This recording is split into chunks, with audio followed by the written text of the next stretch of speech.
ჭიათურის მუნიციპალიტეტის სამ სოფელში, მანდაეთში, უსახელოსა და ცხრუკვეთში მცხოვრებ სიღარიბის ზღვარს ქვემოთ მყოფ სამ ოჯახს ჭიათურის მუნიციპალიტეტის გამგებელი ადგილობრივი ხელისუფლების წარმომადგენლები და სოციალური მომსახურების სააგენტოს ჭიათურის რაიონული განყოფილების სოციალური მუშაკები ესტუმრნენ. მათ 2014 წლის სოციალური რეაბილიტაციისა და ბავშვთა ზრუნვის პროგრამით ოჯახებს 1000 ლარიანი ვაუჩერით შეძენილი საყოფაცხოვრებო ავეჯი და ტექნიკა გადასცეს. მაცხოვრობს ჩემი ამ ოჯახში, მას ყავს 3 მცირეწლოვანი ბავშვი, რომელსაც აქამდე მევსდიდი და ეხლა მოხდა ბავშვების რეინტეგრაცია ოჯახში, განმოვიდნენ ეს ბავშვები და განმოსთანავე ყურადღება, ძალიან დიდი ყურადღება გამოიჩინეს ადგილობრივმა ხელმძღვანელობამ.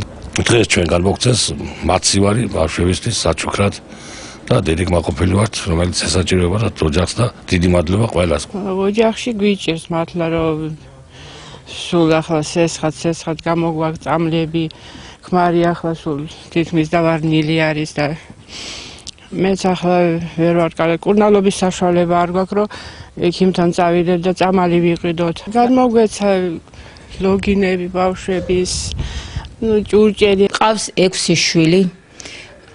ძალიან დაგვეხმარა ჩვენი მუშაკები, მერის ხალხის ყველანი. დღეს მოგვიტანეს საწოლები და ძალიან დიდი მადლობა ყველას, ღმერთმა ყველა დალოცოს და გაახაროს. პროგრამა საქართველოს შრომის, ჯანმრთელობისა და სოციალური დაცვის სამინისტროს მიერაა განხორციელებული. დახმარებით ჭიათურის მუნიციპალიტეტში 17 ოჯახმა უკვე ისარგებლა. მთელი ქვეყნის მასშტაბით ძალიან ბევრია ესეთი გაჭირვებული ადამიანები, მაგრამ მე შემიძლია მაგალითი მოვიყვანო, რომ ჩვენ ჩართულებით იმერეთში ფაქტიურად ჭიათურამ ყველაზე დიდი ხარდაჭერა და გვერდში დგომა მიიღო ამ ადამიანების მიმართ.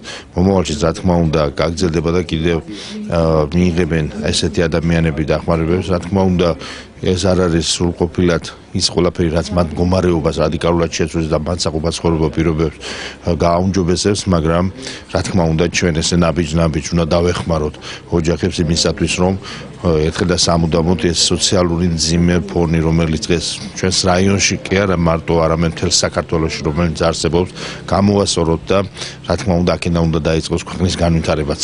პირველ რიგში უნდა გავაძლიეროთ თითეული ოჯახი და სოციალური მდგომარეობა გამოუმჯობესდეს. ეს არის დღევანდელი ხელისუფლების მიდგომა და მე ვთვლი, რომ ეს იქნება აბსოლუტურად მართალი და აბსოლუტურად მართალია ის, რომ სწორედ ასე უდგებით ჩვენ გაჭირვებულ ადამიანებს გვერდში. პროგრამის მიხედვით პრიორიტეტულ ჯგუფად განისაზღვრა მრავალშვილიანი ოჯახები, მათ შორის ისინი, სადაც შეზღუდული შესაძლებლობის მქონე ბავშვია. ჩვენთან მოდის მომართვა ოჯახიდან, ანუ როგორც ხდება პროცედურულად, მოდის მომართვა ოჯახიდან. ჩვენ თვითონ ინდივიდუალურად ვამოწმებთ სოციალური მუშაკები, ვამოწმებთ ოჯახებს.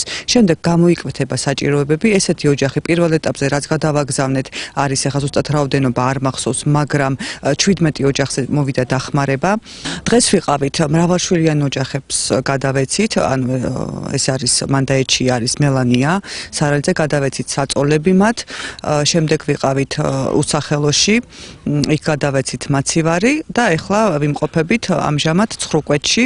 აქაც ეს ბავშვები ყავს ჩართული ჩვენს პროგრამაში, ეცემა კვების ვაუჩერი გვაქვს გაცემული ამ ოჯახთან დაკავშირებით. 2 არასრულწლოვანი ბავშვია და გადავეცით საყოფაცხოვრებო ნივთები და 2 საწოლი. მელანო სარალიძემ ადგილობრივი ხელისუფლების წარმომადგენლებს დაზიანებული სახლის სახურავის შეკეთება თხოვა. სახურავის პრობლემას მოხსნით მანდ, რომ უკვე ამ ზამთარში არ ქონდეთ ის პირობა, რომ წვიმა ჩამოდიოდეს წყალი ოჯახებში რა და მოვეხმარებით და მოვუხსნით ამ პრობლემას. თქვენ თვითონ ნახეთ, რომ როგორ მდგომარეობაში არიან და ადამიანებს, რომელსაც თითქმის არ აქვს საშუალება, მაგრამ ერის სიმრავლისთვის, აი როგორ ბავშვებს ზრდიან. მე გაოცებული და ძალიან ისეთი შეშფოთებული ვარ ის რაც ნახე მანდაეთში 6 შვილიან ოჯახში, ეს არის სიღარიბის ზღვარზე მისული ოჯახი და არ ვიცი, აი საშინლად განვიცადა ეს ყველაფერი და მე პირადად ჩემი შესაძლებლობებით თუ დაიდოდის მე რამე შემეძლება ყოველთვის დაუდგები ესეთ ოჯახებს და ამ ბავშვებს გვერდით. 2014 წლის სოციალური რეაბილიტაციის და ბავშვთა ზრუნვის პროგრამის ფარგლებში ჭიათურის სოციალური მომსახურების სააგენტოდან შრომის ჯანმრთელობისა და სოციალური დაცვის სამინისტროში 40 განაცხადი გაიგზავნა.